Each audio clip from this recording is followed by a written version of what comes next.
HighBridge, a division of Recorded Books, presents The Girl at the Door, a novel, by Veronica Raimo. Read by Nicol, Zanzarella, and P.J. Ochlan. "Go home and practice your wooing," I said. "Go on. Go away. Take your Schubert with you. Come again when you can do better." J.M. Coetzee, Summertime. Her. I was in my 6th month when the girl came knocking. I'd gotten used to visits at home, almost as if I were sick. In a certain sense, I was, a languid infirmity that had me spending the days doing nothing. The doctors prescribed a lot of rest. The challenge was to find new ways of resting. People were always coming to see me. I'd learned how to receive them. People passed by to ask me how I was, give me advice, and bring me books on motherhood with covers so ugly I didn't know where to hide them. If they didn't bring me books, they came with something to eat. At times, it was something potentially toxic, so along with their kindness came a heartfelt self-reproach. How stupid of me. Tiramisu. Raw eggs. How could I not have thought about it? The girl came empty-handed. Standing on the threshold, her hair down, her jeans tight, just the way I used to wear them before the visitors came to replenish my stock of maternity pants. I was constantly hiding stuff. "Are you the professor's wife?" the girl asked me. "Girlfriend? Partner," I specified, even though it embarrassed me to use that term. It felt like I was putting on airs. "I have to speak to you," she said. The girl made herself comfortable on the sofa, her empty hands resting on her lap. More than resting, anchored, fingers tensed and knuckles rising white above the fabric of her jeans. 2 bones stuck out from the points of her shoulders, 2 pins lodged in her skin. I sat down slowly on the sofa. My belly suddenly seemed out of place to me, a graceless and garish form I tried to conceal with my hands, which were also more swollen than usual from so much rest. Giant hands fused to my belly in a single mass, florid and vital, hiding things again. Fortunately, the skeleton on the sofa didn't seem to notice. Her eyes scoured the inside of the house, not suspiciously, but in a sensually empty manner, waiting to fill themselves up. Neither I nor my boyfriend, the professor, as the girl called him, had been very good at decorating the house. He had been living there longer than I had, but my arrival hadn't changed much. It wasn't a female presence that was missing. Or maybe it was, but surely not mine. I was never interested in furnishings. I don't even know the names of objects, or rather, I know the names, but not what they refer to. Words that should evoke something, but for me remain merely words. Valance, wainscot, credenza. Anyway, it wasn't an ugly home. When people came to see me, they always complimented it, and they seemed sincere. I know that's what people always do. I guess they have to say something. But I did think the house was welcoming. At least I felt welcome there, even if I'd never done anything to give it more warmth, make it more familiar, more personal. I just took it as it was, as did my boyfriend when it was assigned to him, freshly cleaned by the university. The walls were painted white, the furniture Spartan but comfortable, an armchair for reading, a study where he worked. It was a house where I managed to rest well. Every once in a while he said to me, "You should buy some knickknacks." But even that was nothing but a word. What does a knickknack look like? When he sent me the photos of the house to entice me to join him, I made the same assessment as other people. "Looks really cute." "You'll like it," he kept saying. And in fact, I did like it. So the girl could look around all she wanted, but she wouldn't find anything strange to feed her gaze. "Would you like some tea?" I asked her. It had become my specialty. I spent a lot of time choosing tea at the market, and a lot of time preparing it. Before I got pregnant, it had never occurred to me to think of tea as a possible beverage, or maybe before moving here. Now it's not just a beverage, but an experience, an intellectual emptying, another act of abandonment to accompany my state of infirmity. The Miden market was full of tisanes, loose dried herbs sniffed from burlap bags or metal containers, aromatic teas rich in history, teas that spoke of distant places. I gave myself up docilely to an idea of exoticism that had never seduced me before. But if maternity manuals were the alternative, then submission was all right by me. "Whatever," the girl said.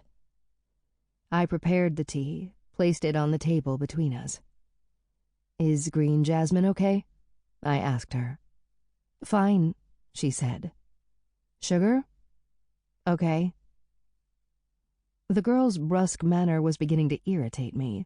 It wasn't up to me to explain to her how much life history could be hidden in a cup of tea. Maybe it was her youth that kept her from being contaminated by all that had come before her. And yet she wasn't much younger than I was, even though the gap had opened more substantially as soon as I'd become the professor's girlfriend, or once my womb had borne proof that history existed. But the girl, despite her dismissive comments about the tea, had come to talk about the past. "I was a student of the professor's," she said to me. "Okay," I responded to show I could keep up. "Has he ever spoken about me?" "Frankly, I don't know. You're not the only girl to have been his student." "I was more than that," she explained. It was clear what she wanted to tell me. I pretended not to understand. "The professor and I had a thing," she continued. "We've all had things," I wanted to say. No, unfortunately, that's not true. I thought of that reply many minutes later, and the mere fact that I didn't think of it quickly enough made it seem particularly brilliant. I spent a few seconds meditating on the girl's words without saying anything. Her tone seemed to suggest exactly that suspended atmosphere, and for lack of a quick retort, I followed her lead. "Is there a reason I should know this?" I asked. "Yes," she said. "That's what I'm here for." My boyfriend and I had met 14 months earlier in Miden. I was on vacation, and he had moved here some time before that. We were both from the same country. We spent 2 weeks together. It was love at first sight. Or perhaps it was the complicity of 2 kids a little off balance in a foreign land, even though that may be a romantic way of putting it, considering that he had already been living in Miden for a while, with the prospect of a solid future and his schedule already planned for the new academic year. I could have sincerely claimed culture shock, as I really was a tourist, with no goal at the time and nothing to do either in Miden or elsewhere. So as we were toking up in a tent under the starry sky, it was more the last drops of his vacation we were sharing than the tension of heading into the unknown. And yet I had cried on one of those nights, my cheeks wet with tears as he spoke of all we could have been. He knew I had nothing to lose because I had almost nothing. Or at least that's what I liked to think back then. I liked reciting the part. My studies were finished, and all I had were emails from friends who had already left home. I lived in a country you could only leave. Everyone was bailing out. Whoever stayed was infectious. Every day the papers were talking about the crash, counting emigrants like evacuees, fencing in the survivors. It seemed as if natural disasters were in a period of remission. No earthquakes, hurricanes, or floods. There were no parasites defoliating the trees, no heat waves cracking the parched earth. All they talked about was us, and it made little difference whether we were 15 or 40. They asked us to have faith. "The worst is over," the politicians said, and then sent their children and money to the other side of the world. The truth is, the worst couldn't be over because it had never really come. As long as we were children, we would remain children. Our mothers and fathers would take care of us. Once I got back home, when I looked at the photos of Miden again, I was convinced that I could see the possibility of life in our idiotic gazes under the Milky Way. And so I left too. I moved to Miden, trusting that gaze, in which someone, myself not long after, would have seen nothing more than pot-addled eyes. I poured some more water in my still full cup. "The professor raped me," the girl said. I have no idea what it means to desire a child. I don't think I desired one. When I found out I was pregnant, that sort of thought had already lost importance. He was there, like I was there. We existed together. The feeling was stronger than desire. When I moved to Miden, my boyfriend and I made love every day, several times a day, without protection, as they say, since it was clear that our encounter was based on recklessness. Our idiotic gazes under the starry sky were also contemplating the creation of new living beings. Caution and fear belonged to the country we had left. Down there, people died of protection. They died because they held back, because they were depressed, because they were afraid. Down there, no one seemed capable of procreating. But we were, we who had gone away, yes, without a second thought. Miden was full of babies. I looked at the girl. Her skinniness looked threatening, the stripped carcass of an animal come to wreak havoc at home. "When?" I asked, as if the most important thing were to establish a convincing chronology. But in some ways, it was truly important. "It happened more than once," she said. "In a certain sense, always, all throughout our affair." "I meant how long ago," I specified. 2 years ago. "Would you like some more tea?" "My cup is full." I didn't have a great appreciation for music. When I was at home, it never occurred to me to put on an album. Here, visitors never brought me CDs. My boyfriend tried to educate me, but I was too scattered. I couldn't remember the names of the pieces. So when I got up to put on some music, I didn't know what to choose. I was afraid the girl would judge me for a poor choice. She had the air of someone more tuned into these things than I was. But she was simply stunned that I'd gotten the idea to put on some music. Maybe that's all I was really looking for, her dismay. I was so incapable of making a good impression that I chose a best hits of the 90s. "Why have you come to tell me now?" I asked. I didn't even know him 2 years ago. The girl's gaze finally filled up with something. I believe scorn is the best word to define it. Even her body seemed more vigorous. She swayed her head back and forth as if it had accrued a weight she couldn't balance. "Because he was never punished," she responded. "Did you report him?" I asked. "No, I couldn't." "Why not?" "Because I didn't know then. Now I know." The girl's fingers didn't even graze the cup I'd placed in front of her. That had been my only kind gesture up until then. The cup alone cost more than her shoes. "What is it that you now know?" I asked. "That I was subjected to violence." Him. I saved her panties for months. She liked to come to my place and go home without panties. I had a drawer full of them. Then one day when I opened the drawer, I was nauseated. The obscene odor no longer had anything to do with her. In any case, I'd long lost her scent, and it was never that good.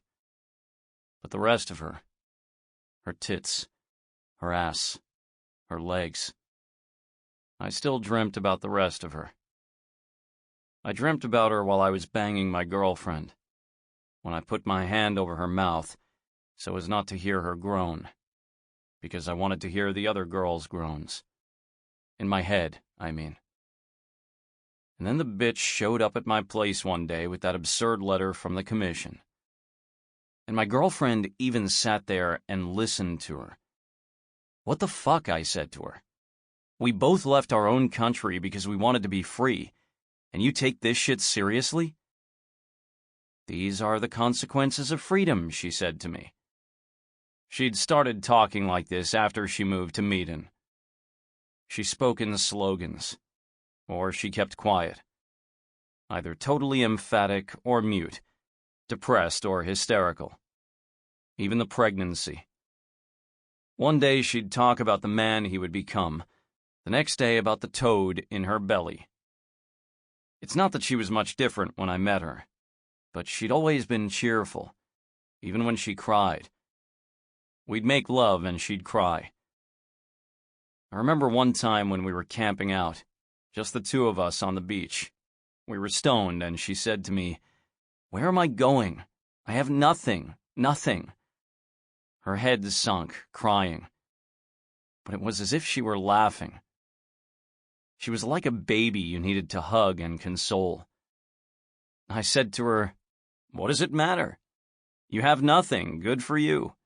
That way you have nothing to throw away." I told her stupid shit like that. She's convinced that I was the one who asked her to move to Miden. Maybe that's true. That is, I might have said something when we met. She was on vacation and kept carrying on with that same old tune, "I have nothing." So I said, "You have me." And I believed it. She was beautiful, with her big eyes full of fear. And it was moving the way she looked at me. The long flower print skirts, I didn't think they made them anymore. Maybe they were her mother's or grandmother's, all frayed at the hem from dragging across the ground. At times when she got on top of me, she would keep the skirt on, her tits in the wind, her necklace bouncing from one nipple to the other, her hair tousled. I remember the filthy hem of that skirt was a bit gross. It swept over the floor day after day. Sure, I admit I'm someone who saves panties, but that hem still grossed me out a little. So I don't know if it was me who asked her to move. We wrote to each other after she left. I looked at her on the computer screen, and she still had those eyes. What could I say? "Come here," I told her. I let her see my place. I read the statistics to her. In Miden, they're obsessed with those things because it's at the top of all the rankings. First place for quality of life, trust in the future, social equality, human rights, professional satisfaction, women's freedom. If you take the sum of all those factors, bingo. What comes out is the thing you're looking for. First place for happiness. If I went by statistics, I was a perfectly happy and integrated man of Miden. I had a good-paying job that corresponded to my education and my ambition, with a house made available to me by the university with lots of free time to continue my research and play sports. They even gave me a free pass to the pool. I developed enviable shoulders. Then the girl showed up with a letter from the commission. An accusation of sexual assault. My girlfriend looked at her belly and said to me, "I have to think of him." What the hell does he have to do with it? "Do you know what I'm risking?" I yelled at her.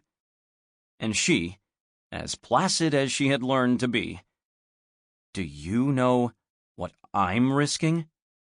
"No," I said to her. "Tell me what it is you're risking." "I risk being a rapist's girlfriend." I would have liked to say, "Do you remember inside the tent? With your long fucking skirts bawling nonstop, saying, 'I don't know what to do, I don't know what to do,' like a 3-year-old girl. And now suddenly I find this cool, calm woman as serene as a Buddha, her legs crossed under her prodigious belly, using phrases like rapist's girlfriend. In the commission letter, they didn't use the word rapist. There were only mythical figures in that letter. I was the perpetrator, the one who perpetrated violence. The girl was subjected to it. She was the subject. The violence is a dodgeball flying at her that she can't manage to dodge.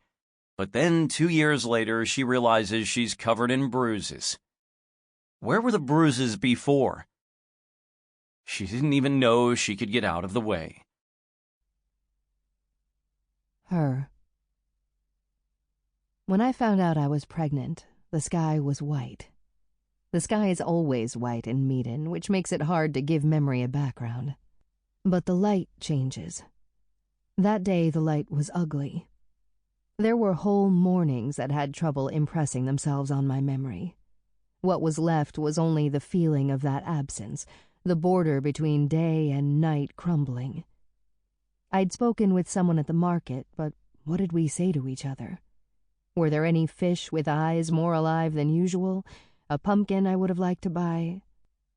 I no longer remembered anything. But the girl wasn't talking about repressed memories. What a shame, because it had been one of my favorite subjects since I arrived in Miden. I wrote many emails about what I was repressing. My friends wrote me impassioned platitudes about how important it is to burn bridges with the past. It was a continual severing of ties, as if we all had a particularly wild and noteworthy past. I get the impression that you can deal with all sorts of conversations by bringing up the idea of clean breaks. You never get anywhere, so you can go on like that for a while, which gives me all the time I need to put the water on the burner for another cup of tea.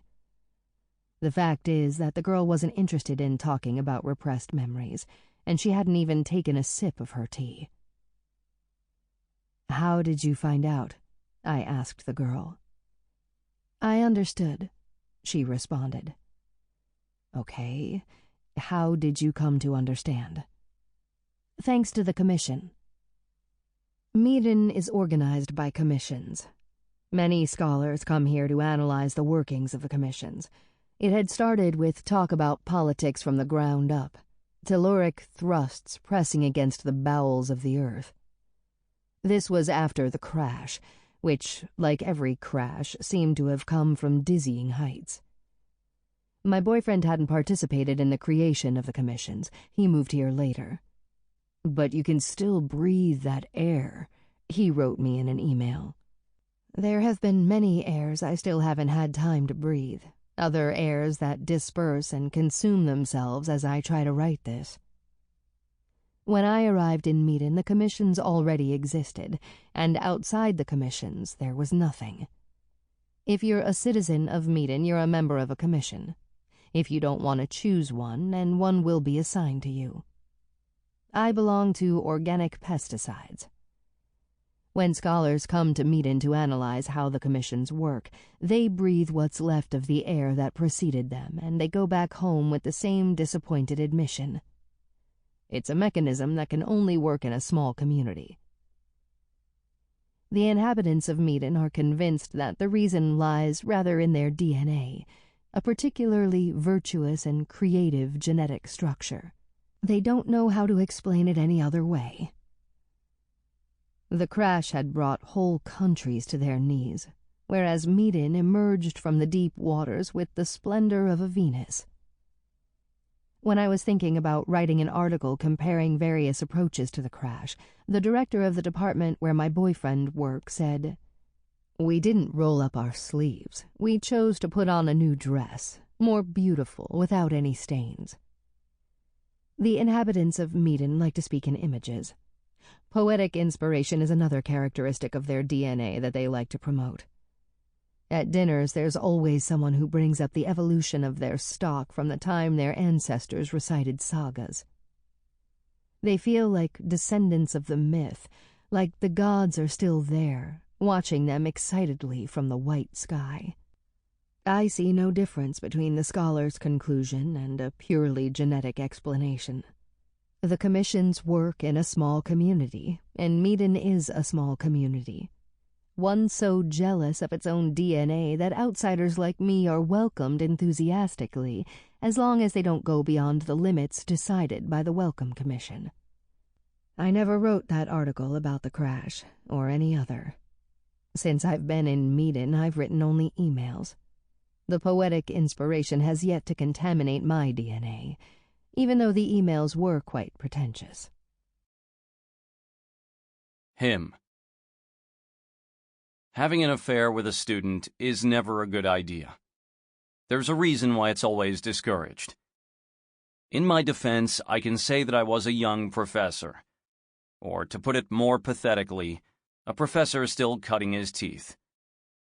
Moreover, in Miden, a foreign land, I needed warmth. To that I can add other more convincing extenuating circumstances. I taught philosophy at the Art Academy. My female students enjoyed the subject. They were convinced that inserting 2 or 3 concepts with a philosophical flavor into their artist statements made their inconclusive discourses more interesting. I believe that my role within the Academy was to be someone who spat out maxims to be recycled in statements. Why were there so many more women than men? I don't know. In one class, for example, there were only 3 males. Otherwise, there was a series of girls who listened to me with interest.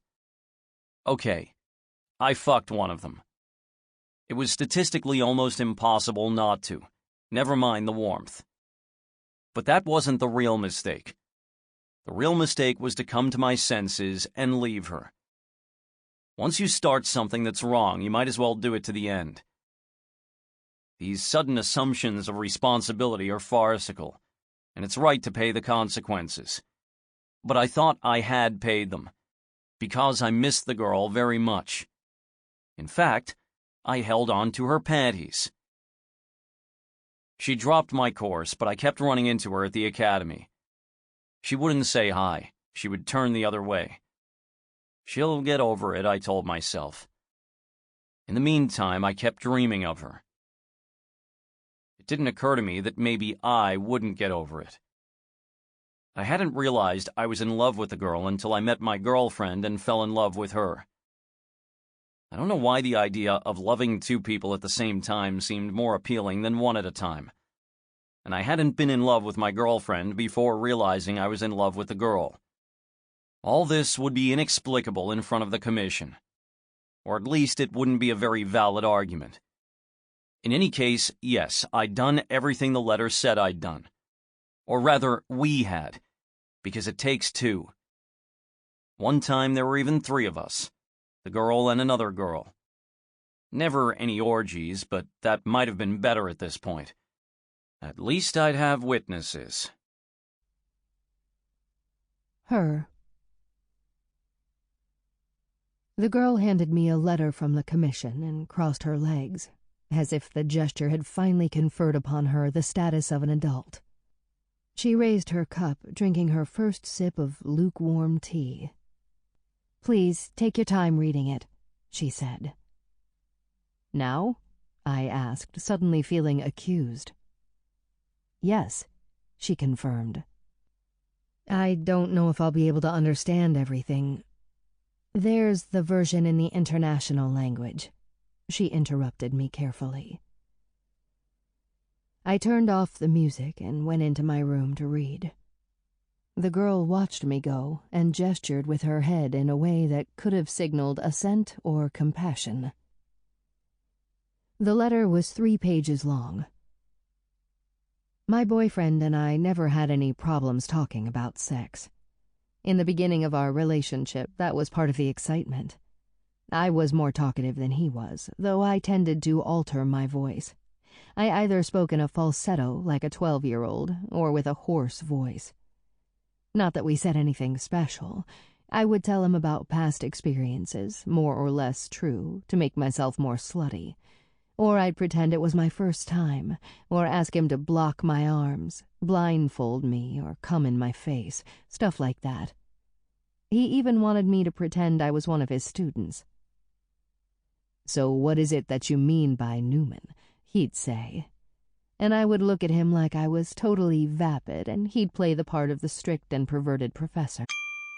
Sample complete. Ready to continue?